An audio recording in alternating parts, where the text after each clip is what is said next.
एक बार राजा विचित्रवर्मा चंद्रगिरी राज्य पर शासन कर रहे थे। वो बहुत क्रूर राजा थे। वो एक स्वार्थी आदमी थे और लोगों की भलाई के बारे में सोचने की बजाय उटपटांग सोचते रहते थे। चंद्रगिरी साम्राज्य के पास पंडित बोधानंद ने जंगल में एक आश्रम बनाया था और छात्रों से बदले में कुछ भी उम्मीद किए बगैर पढ़ाया करते थे। उस राज्य में हर कोई बोधानंद को बहुत पसंद करता था और साथ ही बहुत सम्मान भी देता था। लोगों की बातों के माध्यम से राजा को बोधानंद के बारे में पता चला तो वो क्रोधित हो गए।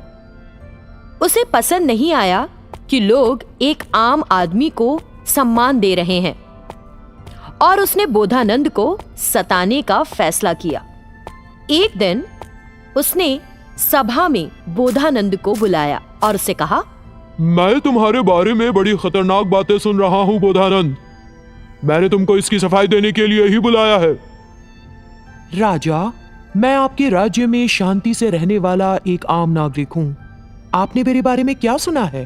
तब विचित्रवर्मा ने गुस्से में कहा, तुम्हारी चालाकी मेरे सामने काम नहीं करेगी बोधानंद। मुझे जानकारी मिली है कि तुमने आश्रम की स्थापना की है और अपनी शिक्षा के माध्यम से लोगों को गलत बातें बता रहे हो। ये सुनकर बोधानंद चिंतित हो गया और समझ गया कि राजा उन्हें गलत इरादे से दोषी ठहरा रहे हैं। लेकिन उसने राजा से विनम्रता से कहा, राजा, मैं किसी भी विश्वासघातक गतिविधियों में शामिल नहीं हूँ। मैं छात्रों को शास्त्र सिखाता हूँ और शांति से अपना जीवन जीता हूँ। आपने गलत सुना है।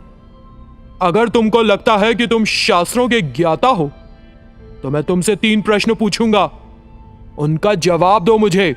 राजा, पूछिए, मैं उनका जवाब देने की कोशिश करूंगा। कोशिश? अगर तुम उन 3 सवालों का जवाब नहीं दे पाए तो मौत की सजा दी जाएगी। सोच समझ कर जवाब देना। ठीक है राजा, कृपया मुझसे वो प्रश्न पूछें। तो सुनो मेरा पहला सवाल। मेरे सर पर इस मुकुट के साथ मेरा क्या मूल्य है? दूसरा सवाल, अगर मैं पूरी दुनिया का दौरा करूं तो कितना समय लगेगा? तीसरा सवाल, जब तुम मेरे सवालों का जवाब दे रहे होगे तो मेरे मन में क्या चल रहा होगा? बोधानंद समझ गया कि राजा ने उसे परेशान करने के लिए महल में बुलाया है और इस तरह के निराधार सवाल पूछ रहा है। राजा, मुझे 1 सप्ताह का समय चाहिए। राजा ने इस पर सहमति जताई और बोधानंद को भेज दिया। तब बोधानंद ने राजा के सवालों के जवाब खोजने के लिए कई पुस्तकों का उल्लेख किया, लेकिन उन्हें उनके जवाब किसी किताब में नहीं मिले। उन्होंने कुछ पंडितों से मुलाकात की और उनसे तीनों सवाल पूछे। उन पंडितों ने भी कहा कि वो जवाब नहीं जानते हैं। बोधानंद को यकीन हो गया कि उसे मौत की सजा दी जाएगी। रास्ते में वो एक पेड़ के नीचे बैठ गया और चिंता करने लगा। तब एक चरवाहा बोधानंद के पास आया और उसका अभिवादन किया। आप उदास क्यों लग रहे हैं? आपकी समस्या क्या है? तब बोधानंद ने बताया कि राजा के महल में क्या हुआ था। राजा की मूर्खता भरे सवालों के कारण मृत्यु मेरे निकट है।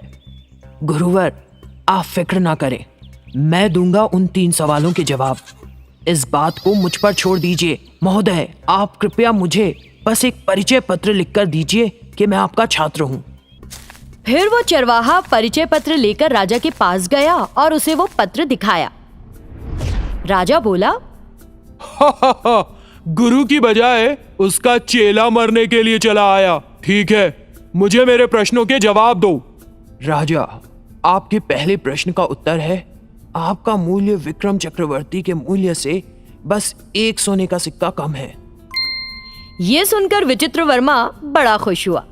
महान विक्रम चक्रवर्ती के साथ तुलना करने पर राजा संतुष्ट हो गया। दूसरे प्रश्न का उत्तर कहते हुए, राजा, मुझे लगता है कि यदि आप सूर्योदय के समय जागते हैं और दुनिया भर में यात्रा करते हैं तो आप इसे अगले दिन सूर्योदय से पहले पूरा कर लेंगे, क्योंकि केवल सूर्य ही है जो पूरी दुनिया की सैर करता है। मुझे लगता है कि आप सूर्य से 1 मिनट पहले आ सकते हैं। बहुत बढ़िया, क्या खूब कहा है। ये सुनकर राजा का दिल बाग बाग हो गया। और अब मेरे तीसरे प्रश्न का उत्तर क्या है?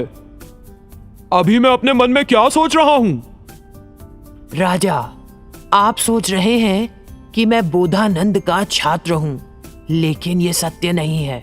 मैं एक चरवाहा हूँ। इससे विचित्रवर्मा चौंक गया और उसने चरवाहे से कहा, मैंने सोचा था कि महान पंडित भी मेरे सवालों का जवाब नहीं दे पाएंगे।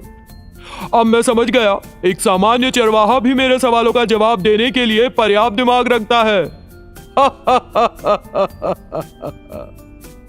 राजा हंसा और उसने चरवाहे को कुछ अनमोल उपहार दिए। बोधानंद के लिए लिखा माफी पत्र राजा ने चरवाहे को दिया और बोधानंद को देने के लिए कहा। तब बोधानंद ने चरवाहे की सराहना की, क्योंकि उसने अपनी बुद्धि का उपयोग करके उसे मृत्यु से बचाया था। उन्होंने उस चरवाहे को अपने छात्र के रूप में स्वीकार किया और उसे शास्त्र पढ़ाने लगे। कृपया हमारा चैनल देखिए और सब्सक्राइब करें और हाँ, बेल आइकन को टैप करना ना भूलें। Thank you.